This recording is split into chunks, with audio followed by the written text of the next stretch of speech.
We got a new poll out, Pew Research Center. It's over. Marijuana is going to be legal throughout the country. Now, look, this is not one of those overwhelming polls. It's not like don't cut Social Security or don't cut Medicare, which is incredibly popular and is going to get cut anyway. But for the first time, we have a solid majority, 52% to 45% saying legalize pot. But that's not all. I want to show you the chart from 1969 to now, and to give you a sense of how much this issue has changed. Back in 1969, only 12% supported legalizing marijuana. Now, that, as I just showed you, it's up at 52%. And as you look at that chart, well, if you can't see that trend, something's slightly wrong with you. And it's going to continue, and as we see that nothing went dangerously awry in Colorado and Washington, which legalized recreational marijuana, other states are going to go, oh yeah, this is silly. Part of the reason is, look at these numbers. How many people have used marijuana in the past year? 12%. So that's a pretty high number right there. 98% of those are on college campuses. No. No, it's everywhere, of course. Now, have you used it at any point in your life? That's a really interesting number. That's nearly half the country. You see, what happened there was half the country used marijuana and did not turn into crack addicts. So all that scaremongering that they did, oh, marijuana, it's worse than heroin and cocaine, it's a classified top-tier drug, oh no, marijuana is a gateway. But half of Americans are sitting there going, wait a minute, I smoke marijuana, I'm totally fine. I'm not, hooked on meth and heroin and all the other things, and my life didn't get destroyed. I ate one extra taco, I'm fine. So they realize that it's a lot of fear-mongering and it's nonsense.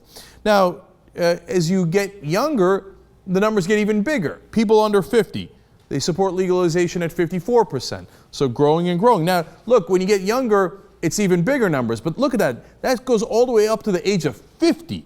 You know why? Because a lot of the baby boomers tried it, and then beyond, they tried it as well. And they realized, again, it doesn't make your head explode. Now, here's an important number. Do you think it's morally wrong? Because it's been pounded into our head through this propaganda that it's somehow immoral to smoke marijuana, which makes no sense whatsoever. It's just made up, right? And in fact, if you care about the Bible says you should use all the plants and weeds and flowers, etc., given to you by God.